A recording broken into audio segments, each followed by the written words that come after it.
This talk is titled Isaiah and the Resurrection, a Poetic Theodicy, chapter 26, verses 7 through 21. In his Anchor Bible commentary on Isaiah, Joseph Blankenstock claims that the earliest reference to the resurrection in the Hebrew Scriptures comes in the 26th chapter of the book of Isaiah. This is a remarkable claim since it is commonly assumed that the earliest references to resurrection are to be found in the late biblical material, Daniel 12, verse 2, and if not later yet in the apocryphal books such as 2nd Maccabees. My deeply felt conviction is that it is true that this is a reference to the resurrection, but it rests not so much on authority, but on my own close reading of the Hebrew text of Isaiah. Let me take you to the 26th chapter of Isaiah and see if in the end you might agree. The text takes us to Jerusalem, where a prophetic school is laboring to reckon with their world, what we call the Levant, in and around the year 705 BCE. By then, they are in a second phase of this reckoning. The first phase had begun with the crisis triggered with the ascension of the new king Ahaz, which was troubled by the rise of the Assyrian Empire and the pressure from the kingdoms of Aram and of the northern kingdom of Israel to join them in resistance to the Assyrians. The prophetic school's counsel delivered by the youthful Isaiah was to not fear and not to join Aram and the northern kingdom. By 705, this had proven to be valid counsel. They had refined and recorded their position in a text that we all know as the chapter 3 through 12 of the book of Isaiah, completed somewhere in and around the year 730. Jerusalem, due in part to its isolation in the rugged hill country of the south, and due in another part to their judicious behavior, had escaped any direct attack on the part of the Assyrians. From their vantage point, they watched the world around them violently oppressed. Fortified cities were crushed by the Assyrian army: Tyre, Gath, Megiddo, Damascus, Dibon, Ashdod, and lastly Samaria, their neighbor 40 miles to the north, in the year 722. Death and deportation surrounded them. Moreover, this reign of terror continued for 30 years with no end in sight. With that, the prophetic school was forced to reappraise their theological analysis of what was happening and to recast their message in terms of perseverance. Recall that in the early prophecies, the implied fulfillment would come by the time the child knew or said this or that. It is not long. Now it needed to be amended to however long it takes. Part of the school's strategy was to amend the existing texts 3 through 12.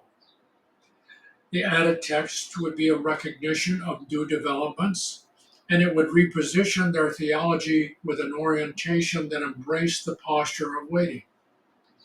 By the time they turned to the composition of this poem, they had already composed a substantial thread of new material, beginning with what we call chapter 13, in which advanced to a series of studies on the suffering of the peoples around them, from Moab to Tyre. Their working draft now constituted a text that we would recognize as more or less chapters 15 through 23. The new composition was to be a poem, which would address the problem that we know of as Theodicy, justifying the ways of God. As such, it would be a restatement of the prophetic school's fundamental theology, which they had pioneered at the beginning of the Assyrian crisis some 30 years before. When this poem was finished, it would take its place as the 26th chapter of Isaiah, as we know it. The poet, perhaps Isaiah himself, now a mature elder of the school, began the poem with a statement which asserts the justice of God's ways. Truly, the ways of God are just. This initial supposition is amended and added to by a second. Waiting for God is the soul's desire. This is what we would call a transcendental, a precondition of the mind consciousness, which points the mind to waiting for God. With these two suppositions, the argument for theodicy is set. The poem will end as it began, with a restatement of theodicy. God goes forth from his place, his makom, to visit punishment on the iniquity of the inhabitants of the earth, and the earth would reveal the blood within it, and it would no longer cover the slain. Even as we wait for it, it's underway. Between these two statements of God's justice, the poet places an intensely personal confession. The universal desire of the soul is immediately modified by the poet by asserting, "My soul waits for you in the night, O God. My spirit seeks for you." With that, a conversation with God begins in which the poet reviews the condition that he and his companions find themselves. Yes, he concedes, we are aware that fire will consume your adversaries. We know that their dead will not live, and their shades and their corpses, Rephaim, will not rise. We understand that. By means of all this suffering, the people of the earth, Israel itself, will be taught a lesson.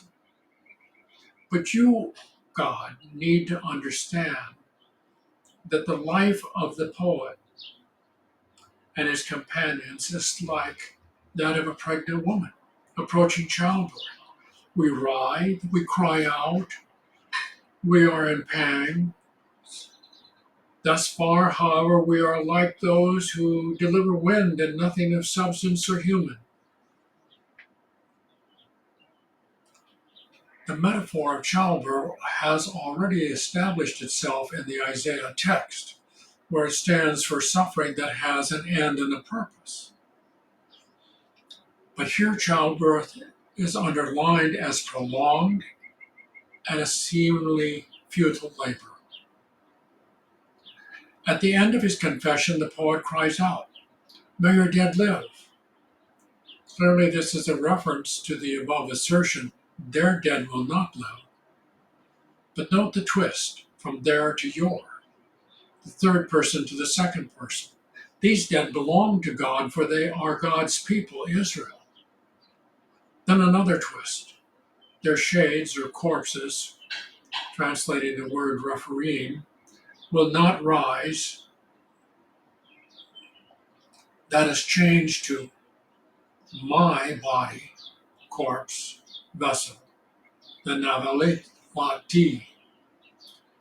In the first instance, the plea shifts from the third person to this plural, to the second person singular, my body.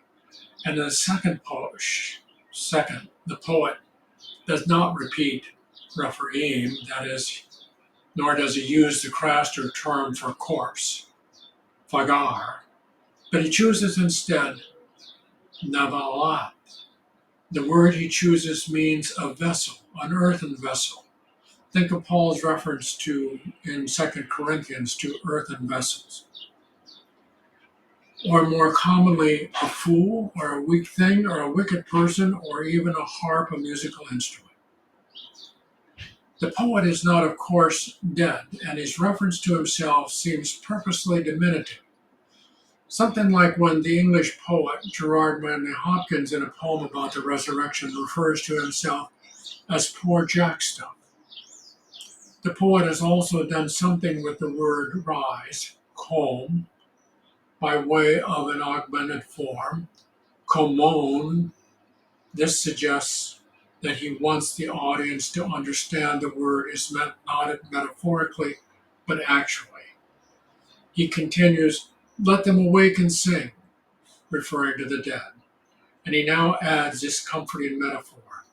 It shall be like when the dwellers of the dust are moistened by the dew that comes with the light of day. The voice in the poem now changes. God responds and speaks to the poet's audience and all his dead. Go, my people, enter into your room, lock the door behind you, hide, rest for a little moment until the wrath passes.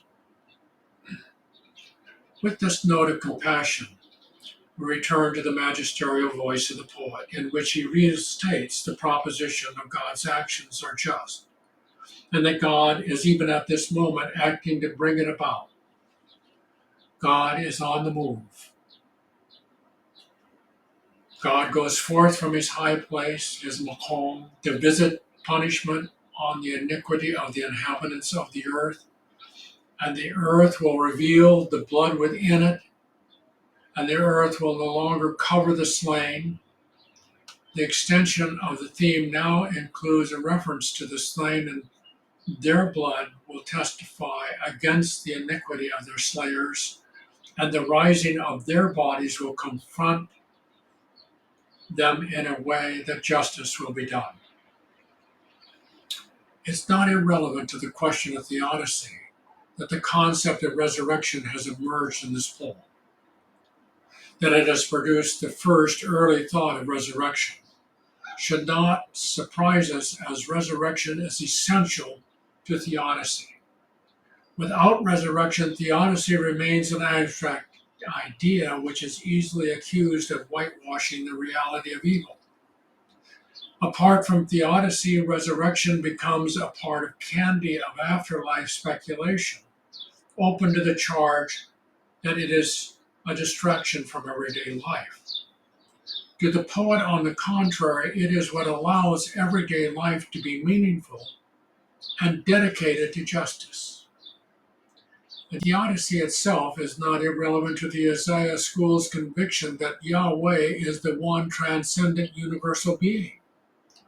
The school's thoughts were driven by the question of theodicy as soon as they made the move from a local God with limited agency to a transcendent God with universal agency. This raises the issue of death in a new way. It is no longer satisfactory to be buried with one's ancestors and to continue to have an existence in the local community which has defined you.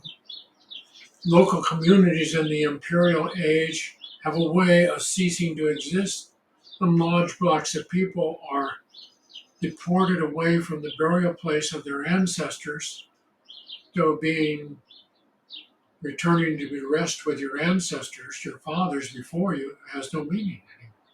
The universal transcendent God creates a crisis.